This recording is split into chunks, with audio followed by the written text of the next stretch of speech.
What's happening, folks? Welcome back to the channel, Sports Life Politics TV. I'm Samuel Koppel, YouTube's #1 sports detective, and I'm here for the Cowboy news today. And here last night, the Dallas Cowboys took the New York Giants, broke them down, sprinkled them in a zigzag, rolled them up, and smoked them like it was 420. It was ugly. It was a destruction. It was an embarrassment for the New York Giants. Now, this Dallas Cowboys defense was sensational last night. The amount of pressure they got on Daniel Jones was something like I haven't seen the Dallas Cowboys do in a very long time. And this man right here, as you see on the screen, on the left at the top, Michael Parsons. I made a video on the Dallas Cowboys before the season. And I want you to notice about me, if this is your first time watching my video, I'm extremely critical of the Dallas Cowboys. I was born in Dallas. And being from Dallas, I understand that the Dallas Cowboys get full of themselves so fast, especially the fan base, to where they get loose and reckless at the mouth and they start talking as if everything is won as soon as we win a couple games. But none of that matters when you have remarkable leaders like a Michael Irvin, like a Darren Woodson, Troy Aikman, Emmitt Smith. When you have great leadership, it doesn't matter what the fan base says or does, because they're serious about winning. And for the first time in a long time, the Dallas Cowboys have an unquestionable leader. And it's Michael Parsons, number 11. And I said that in this video that I made before the season, as you can see right here. I made this video a month ago. You see it right there on the screen. And you also can see on the screen, I'm highly critical. I'm not just one of those people like last year. I didn't think the Cowboys was winning the Super Bowl last year. The year before that, I didn't think the Cowboys was winning the Super Bowl. I kept telling people, this team ain't it. That ain't it. That ain't it. But then Michael Parsons had an interview during this training camp, before the season. And he said some things that really resonated with me. And I felt like that was how champions spoke. He said he was so sick and tired of losing. And he was saying, I'm ready to take the team into deep waters. And I'm sick of it. And I said, wow. And he went on and said, everybody around here is way too comfortable. And it gave me goosebumps, because that's the type of shit you want to hear. That's the first time I've heard that from a Dallas Cowboy since Michael Irvin was around. It's been that long.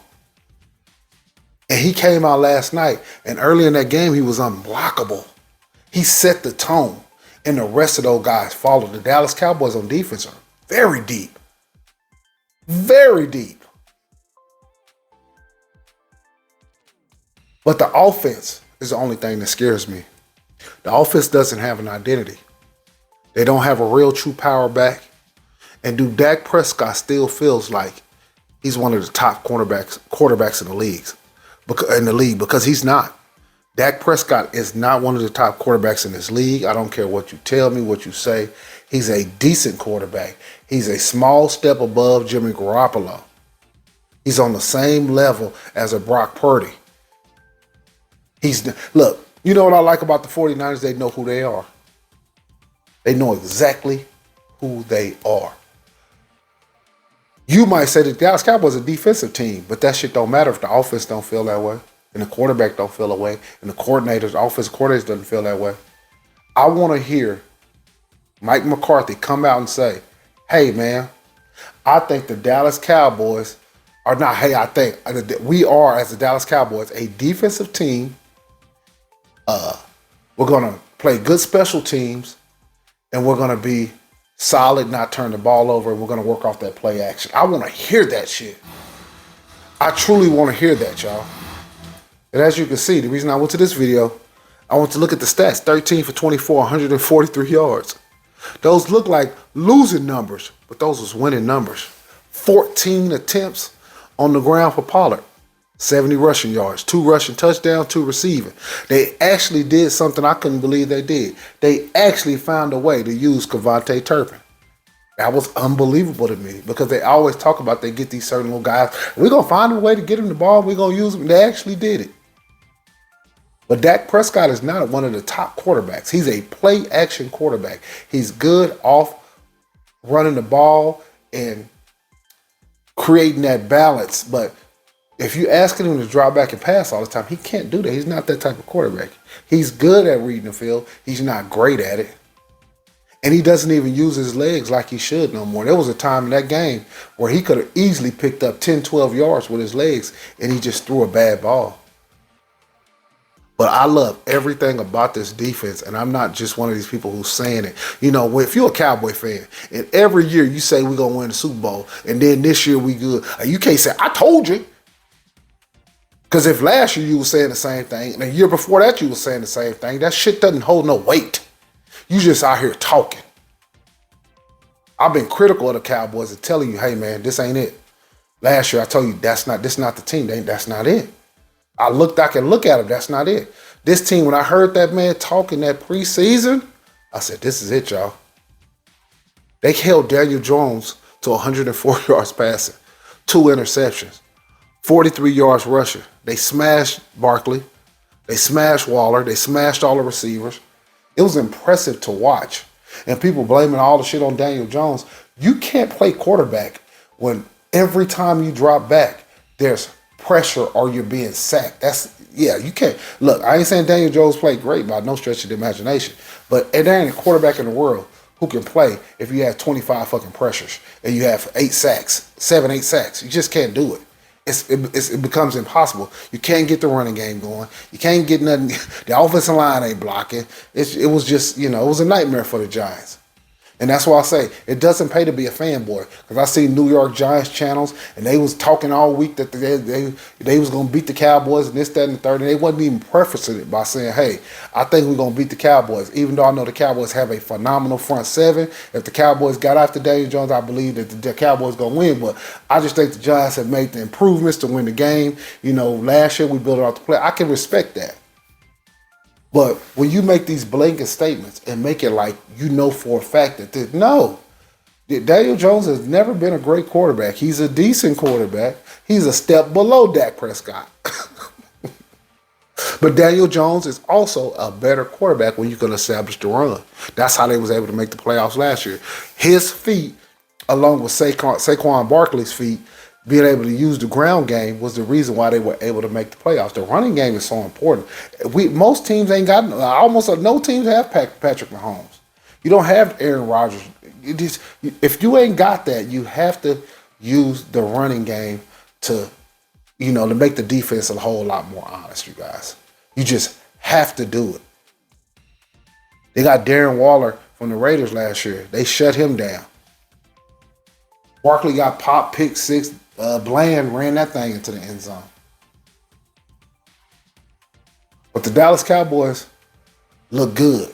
My only concern, you guys, is, do the Dallas Cowboys know who they are? Do you truly know where your bread is buttered? And if you do know, can you accept it? And can you say, hey, as Dak Prescott as a quarterback, the defense is phenomenal. And I know I just have to make sure I'm not turning the ball over. I have to make sure that my ball handling is great, and I don't have to force no passes because this defense is going to keep us in every single game. Even against the best teams, the Niners, the Chiefs, the Bills, the Jets. I don't care. If you don't turn the ball over, the Cowboys will have a chance to win every one of these games. But if you want to try to get high and mighty and try to turn Dak Prescott into Joe Montana, if you try to turn him into Joe Montana, that's not going to work because he's not that. And I would like to see if we can make a trade and get a real power back. I know Ronald Jones III is supposed to be coming back, but I don't know if he's a true power back. As you can see, the Dallas Cowboys have a lot of scat backs. Whether it be Rico Dow or Pollard, and also you have what's his name? I can't think of the little guy from Kansas State, 42, Deuce Vaughn. And then my homeboy said the funniest shit I heard. The Cowboys got all scatbacks. They got a man so small he can't even touch the table. I said, you say what? He said that man can't even touch the damn table. And it's true. He's talented. He got some talent, but he's just a little guy.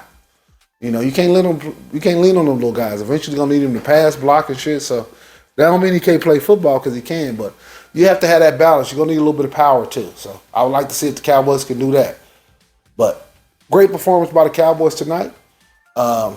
This doesn't mean you winning the Super Bowl, but I like everything that Michael Parsons is saying. I think he's an unquestionable leader. I said that shit in the video over a month ago.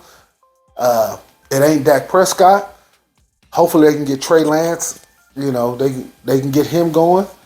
And because Dak Prescott, I mean, if you can get anything out of this backup quarterback, you don't have to pay Dak Prescott all this money and open your chances to win a Super Bowl a little bit more. But, you know, I just wanted to go over this clip, you know, give my thoughts on the Dallas Cowboys. And, you know, tell the Dallas Cowboy fans to calm down. Humble yourself a little bit. Don't get too far out ahead of yourself. One game. There's the next week. You know, injuries are a huge part of the game. But great win by the Dallas Cowboys. Defense, basically, and special teams. Punt, block, field goal, etc. But this has been Sports, Life, and Politics TV. I'm Samuel Koppel, YouTube #1 sports detective. I'm here for the Cowboy News. Hit that like. Hit that subscribe. I just took your ass on Michael Parsons, the unquestionable leader of the Dallas Cowboys ride. Peace.